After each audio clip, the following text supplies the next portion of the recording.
Hello दोस्तों, राधे राधे। दोस्तों, आज हम बात करेंगे नौवें नवरात्र की पौराणिक कथा के बारे में। तो दोस्तों, आपको नवें दिन की हार्दिक शुभकामनाएं। आइए नवरात्रि के दिन आखिरी दिन की बात करते हैं दोस्तों।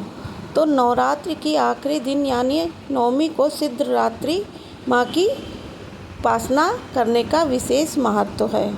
नवमी तिथि के दिन माँ सिद्धरात्रि की पूजा अर्चना की जाती है। माँ सिद्धरात्रि को सिद्धि और मोक्ष की देवी माना जाता है। मान्यता है कि माँ दुर्गा के इस स्वरूप की पूजा करने से भक्तों को यश, बल और धन की प्राप्ति होती है। माँ सिद्धरात्रि दुर्गा माँ की नौवीं शक्ति का नाम है। यह सभी प्रकार की सिद्धियों को देने वाली हैं। नवरात्रि पूजन के 9वें दिन इनकी उपासना की जाती है। इस दिन विधि विधान से पूर्ण निष्ठा के साथ साधना करने वाले साधक को सभी सिद्धियां प्राप्त कर लेता है। माता की सिद्धियों से ब्रह्मांड पर पूर्ण विजय प्राप्त करने का सामर्थ्य आ जाता है। पुराण के अनुसार महिमा लागिमा प्राप्ति कन्यम इष्टम और बस वसे होती है। ब्रह्मा वैवर्त पुराण के श्री कृष्ण जन्म खंड में यह संख्या 18 में बताई गई है कि इनके नाम प्रकार में अनिमा, लागिमा, प्राप्ति, काव्य, महिमा इत्तो। और दोस्तों, ये जो है देवी, इनका बहुत बसवसे, वाक, सिद्ध, कल्प वृक्ष और सृष्टि संहार कर्म, सामर्थ्य, अमरत्व, सर्व न्यायकत्व, भावना और सिद्धि माँ सिद्धरात्रि यानी भक्तों और साधकों को यह सभी सिद्धियां प्रदान करने में समर्थ हैं। देवी पुराण के अनुसार भगवान शिव ने इनकी कृपा से ही सिद्धियों को प्राप्त किया था। इनकी अनुकंपा से ही भगवान शिव का आधा शरीर देवी का हो गया था। इसी कारण वे लोक में अर्धनारीश्वर के नाम से प्रसिद्ध हुए थे। माँ सिद्धरात्रि की 4 भुजाओं वाली इनका वाहन सिंह है और कमल पुष्प पर ये बैठती हैं। इनके दाहिने तरफ नीचे के हाथ में कमल पुष्प, माता की 4 भुजाओं में गदा, डमरू, चक्र और कमल का फूल विराजमान है। माता को बैंगनी रंग अत्यंत प्रिय है। इस दिन माता को 9 प्रकार के फूल अर्पित करने चाहिए और मिठाई का भोग लगाना चाहिए। इससे माता जल्दी प्रसन्न होती हैं और भक्तों के सभी कष्टों का नाश करती हैं।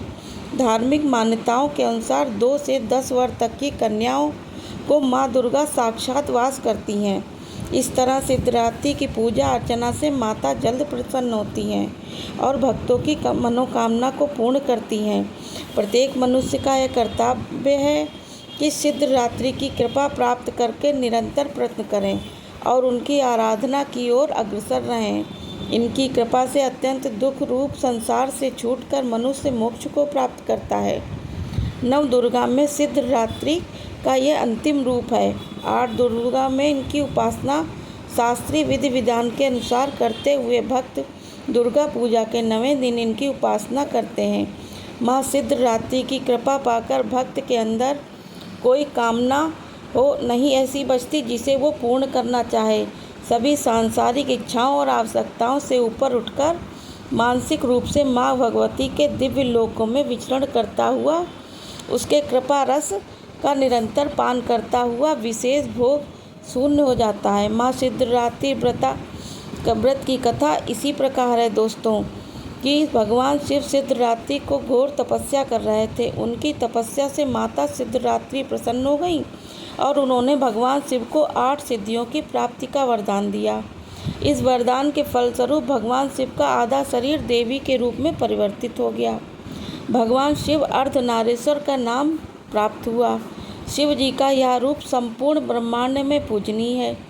धरती पर अनेक राक्षसों का जन्म होने लगा, ऋषि मुनियों और सज्जन लोगों का विनाश होने लगा। और इसी बीच जब महिषासुर नामक दैत्य के अत्याचारों की अति हो गई, तब उस दानव के अंत के लिए सभी देवगण भगवान शिव व विष्णु जी से सहायता लेने पहुँचे। उस दानव के अंत के लिए सभी देवताओं ने तेज उत्पन्न किया, जिसके जरिए माँ सिद्धरात्रि उत्पन्न हुई। तो यह थी सिद्धरात्रि माँ की कथा। आइए बात करते हैं माँ सिद्धरात्रि की पूजा किस विधि से सबसे पहले माँ की तस्वीर या मूर्ति रखें।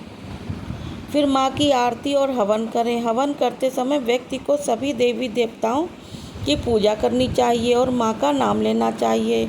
इस दौरान दुर्गा सप्तशती के सभी श्लोक और मंत्र पढ़ने चाहिए और इन मंत्रों के साथ आहुति देनी चाहिए।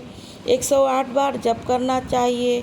तो ओम ह्रीं दुर्गाय नमः इस मंत्र का 108 बार जाप करें। भगवान शंकर और ब्रह्मा जी की पूजा करें। फिर माँ की आराधना करें और प्रसाद चढ़ाएं। सभी लोगों को प्रसाद बांटें। नवरात्रि के अंतिम दिन माँ दुर्गा के इस 9वें रूप की पूजा की जाती है। इस दिन जो धारण किए व्रत का उद्यापन भी 9वें दिन ही किया जाता है। माँ सिद्धिदात्री का पूजन, कथा, भोग इत्यादि करके कन्याओं को अपने घर बुलाकर भोजन कराया जाता है। माना जाता है कि नवरात्रि के अंतिम दिन कन्याओं का भोजन कराने से माता रानी स्वयं कन्या के रूप में घर में पधारती हैं और भक्त के सुख समृद्धि से भर देती हैं घर को। आशा करती हूँ आप सभी को देवी माँ की कृपा बनी रहे।